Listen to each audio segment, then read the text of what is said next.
estimado Jorge Washington. Bienvenidos a este podcast UPEC llamado Voces de Nuestra Identidad, un espacio de la asignatura de la didáctica de las ciencias sociales de la Universidad Politécnica Estatal del Carchi, donde visibilizamos los aportes de los pueblos indígenas y afroecuatorianos a nuestra sociedad. Tenemos el gusto de conversar con nuestro invitado, el magíster Jorge Yumikinga. Él tiene sus estudios en bachiller en danza nacional en el Instituto Nacional de Danza, licenciatura en educación física por la UCE y máster en antropología por Flaxo, Ecuador. Su ocupación es profesor de educación física y profesor del grupo de danza de la Escuela Politécnica Nacional. También tiene su interés de investigación en lo que es el contexto sociohistórico de la danza ecuatoriana y quien ha destacado por su gran aporte en la gestión de proyectos culturales y productor cultural GAD de Huango Polo. Bueno, primeramente preguntarle cómo se siente al estar en este espacio, en este pequeño podcast. Hola jóvenes, John, Marcia, qué gusto saludarles, estoy desde Quito y pues para mí es muy satisfactorio y me da mucha alegría el poder compartir con ustedes este espacio.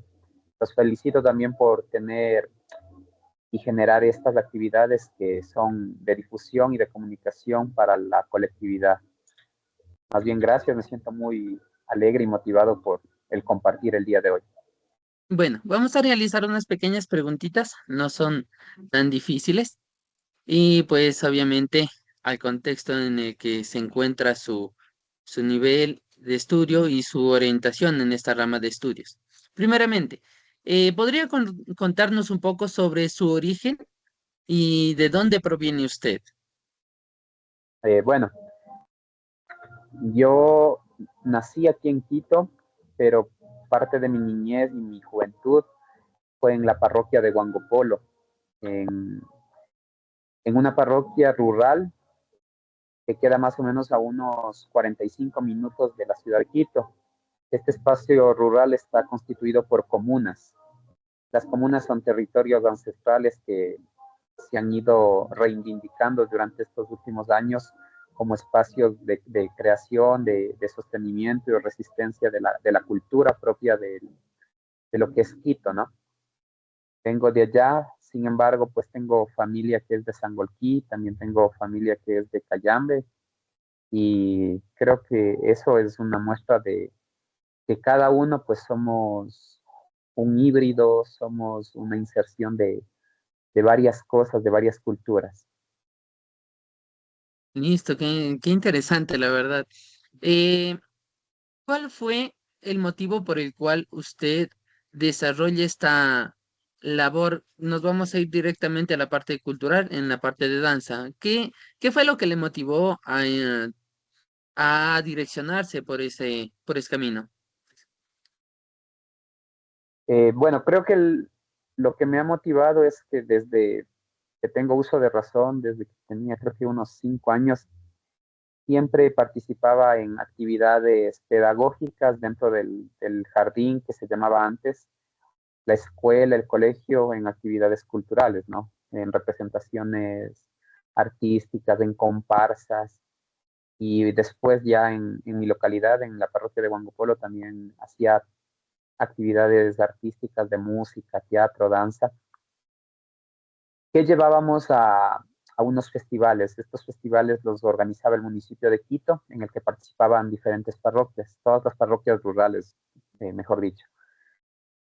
Ahí compartíamos tradiciones, costumbres de las localidades.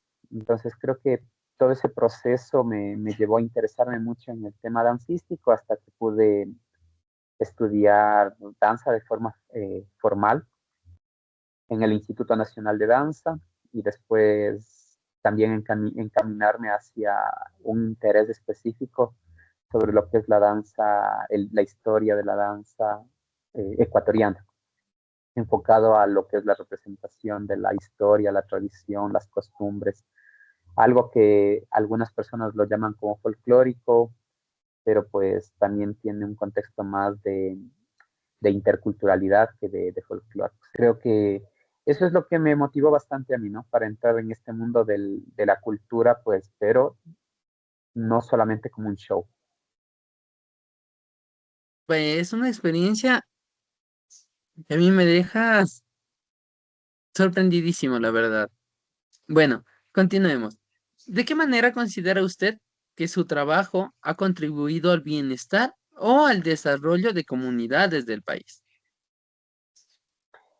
Es, yo creo que es importante el que uno se interese por reconocer lo que tiene uno dentro de su localidad, dentro de su territorio. Reconocer y también hacer que eso sea valorado por otras personas. Creo que eso ha sido lo más importante que yo he podido contribuir. Desde, desde sus zapatos, digámoslo así morochamente, como investigador, como educador, ¿qué papel juega la familia o en este caso también pues las comunidades en la transmisión de saberes culturales? O en esta, bueno, para ser más específico, en la transmisión de estas expresiones artísticas, digámoslo así. No, más bien está bien hablar de estos saberes, ¿no? De estos saberes, porque al final tenemos este contexto de hispanidad, el lenguaje nos ha absorbido y hemos negado la posibilidad de nombrar cosas, acciones propias de acá de estos territorios a partir de este lenguaje que no es nuestro, ¿no? Que es el español, ¿no? Entonces, sí, o sea, yo creo que está bien que le podamos decir saberes, si es que lo decimos de arte, pues también creo que está bien. Eh, claro, lo elevamos a un modo de arte cuando a veces lo estilizamos y cuando no es estilizado lo cuestionamos y decimos, no, eso es artesanía. Entonces, cuando haya la posibilidad de entender que como lo queramos nombrar o como lo queramos etiquetar, tiene un valor determinante tanto para quienes lo quieren conocer como para los que lo quieren nombrar y para los que son en los dueños, yo creo que está bien como lo podamos nombrar. O sea, empecemos como por esta aclaración. Ahora, yo creo que también es importante lo que, o sea, el hecho de la familia esté presente para consolidar y para preservar estos conocimientos, estos saberes. El, lo que les decía yo al inicio, en el caso de la danza de, de estas comunidades, de las comunas acá en Quito, es el fortalecimiento justamente de que a partir de estas acciones, de que si hay una fiesta, yo soy, digamos, el prioste de la fiesta, voy y le pido a un familiar mío o a un vecino y voy construyendo y afianzando esta unión. Y ahí se va construyendo esta familia. Y cuando le pido a ese vecino que se haga cargo de, digamos, de los bailarines, de un grupo de bailarines o de personajes, como los podamos llamar, esa persona obviamente asume ese rol de cabecilla, lo decimos acá, de compadre, de prios, de compadre más. Entonces, él ya se encarga de tener a los bailarines listos para la fiesta. Y así yo voy a otras personas solicitándoles y pidiéndoles ayuda para la fiesta. Y ahí voy afianzando. Entonces, pensemos en el sentido de familia que se construye no solamente de carácter de consanguinidad, no solo por la sangre, sino también por lo social. O sea, cómo yo construyo esos vínculos de afinidad a partir de lo social. Eso es súper necesario. Mm, Sí, claro, en este bueno, caso también nos gustaría que nos comente si de pronto ha recibido apoyo institucional o comunitario para sus iniciativas y de ser así nos mencione cuáles. Con lo que nos decía Marcia, por ejemplo, si ha habido algún apoyo de instituciones. En realidad sí, o sea, sí, sí, más bien he tratado de generar proyectos. Por ejemplo, en este año, yo lo había hecho algo paralelo hace unos 3 años atrás, en otro lugar, justamente en esta parroquia que habíamos tratado de generar una escuela de músicos, ¿no? Pero de músicos de instrumentos ancestrales, pero es interesante entender también cómo se generan los recursos y cómo proveen los recursos las instituciones públicas. Porque por ahí lo que ustedes están haciendo, por ejemplo, resulta que en la universidad les dicen, ¿saben qué? Vamos a hacer un concurso de podcast. Hay $2,000 para el que lo haga mejor.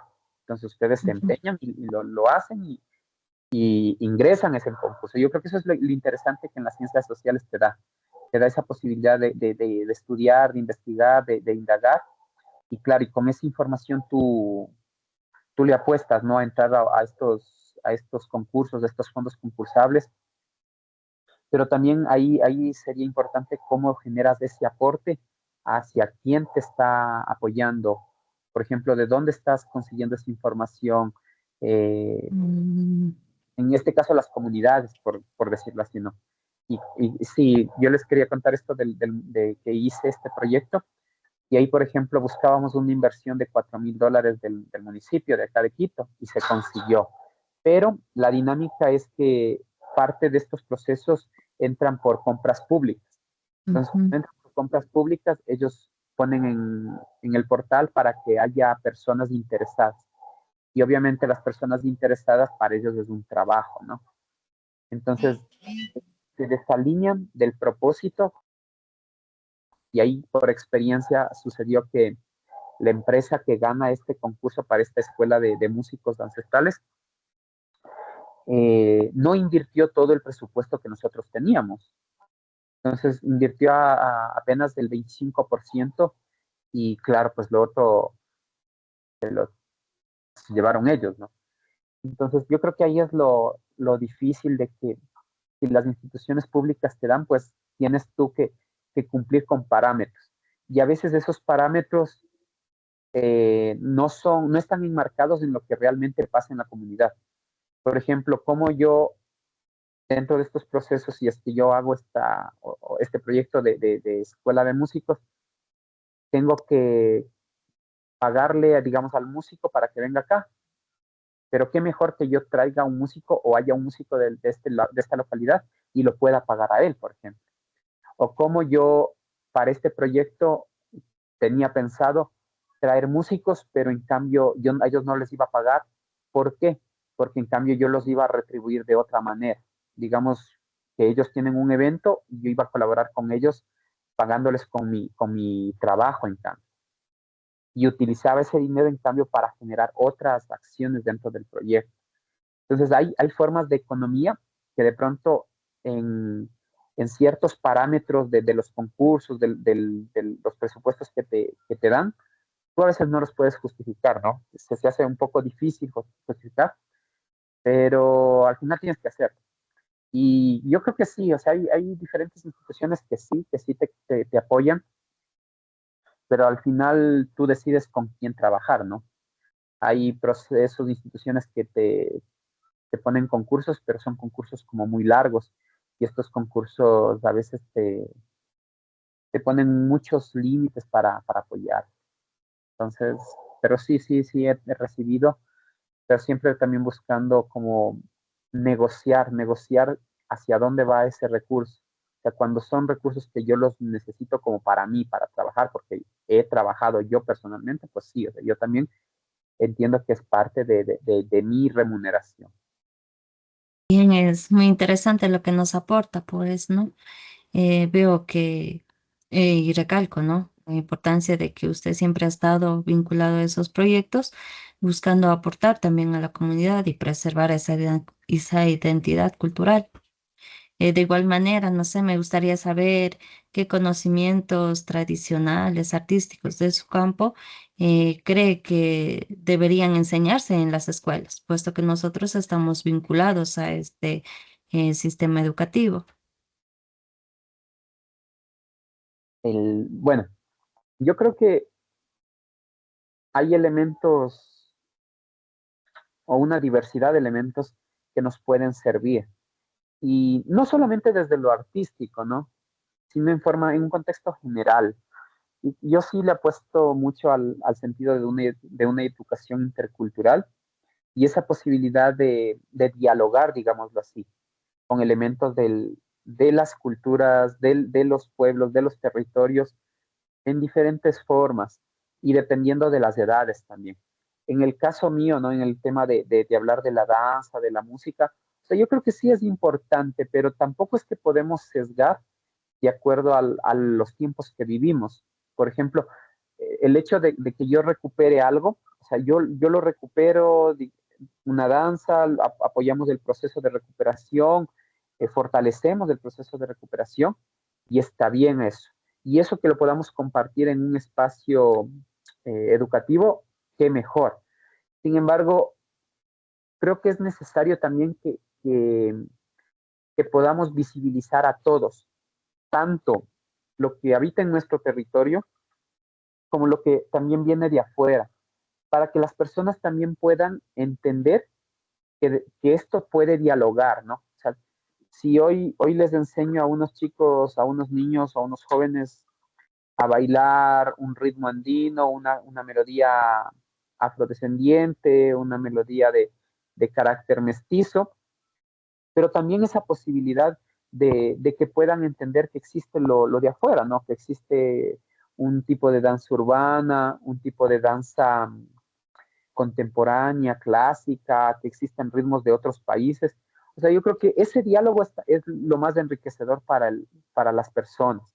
O sea, no solamente hacerle entender y decirle que solamente esto debe existir dentro de su lenguaje, que solamente lo que es ecuatoriano es lo único que debe existir.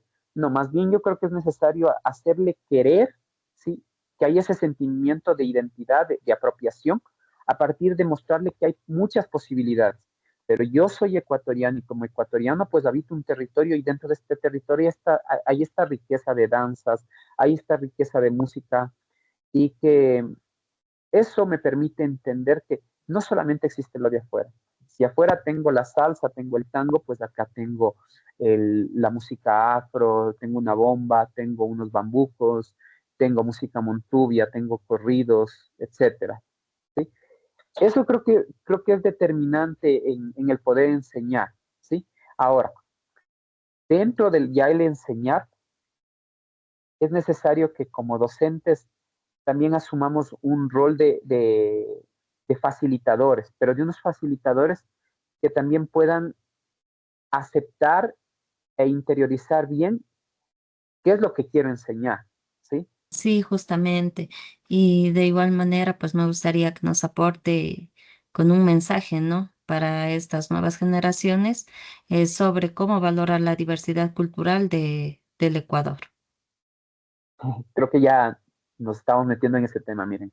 Ujú, sí, justamente, como que nos enrumbó a esta situación. Sí, sí, sí, totalmente de acuerdo que creo que es generar ese sentido de sensibilidad, de darme cuenta que en lo urbano existen cosas muy bonitas que te aportan a crecer como persona, que te enseñan a respetar a los demás, pero en lo rural también está esa posibilidad, ¿sí? Desde otro diálogo, desde otro saber, hay algo que te aporta, que te ayuda a entender esa sensibilidad, que fuera de lo rural existen otras cosas. Entonces, ¿cómo eso logro dialogar? ¿Cómo eso logro juntar?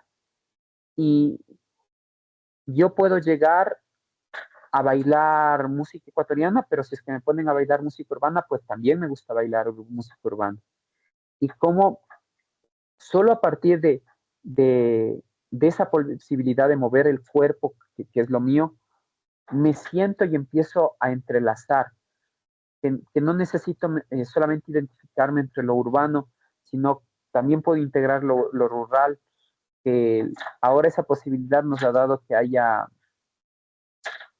hip hop en lengua quichua, esa posibilidad de que haya bailes también un poco más relacionados hacia lo urbano y que utilicen cosas desde lo rural. Entonces, yo creo que es importante el diálogo, o sea, cómo somos nosotros mediadores de ese diálogo. Y el docente es el que va a instruir en eso. El docente, ¿cómo se vuelve ese mediador de esos diálogos, de esos conocimientos? ¿Cómo logras generar esa afinidad? Y claro, pues como docentes sí necesitamos de recursos, de herramientas, de nosotros primero aceptarnos de nosotros primero entender, o sea, cómo quieres ser docente, pero tienes que analizar y cuestionar bien para que lo que tú hagas siempre le construya a la persona, siempre le construya y también le deconstruya, ¿no? Porque entonces buscar esos mecanismos y ahí estás como docente, en buscar esa mediación.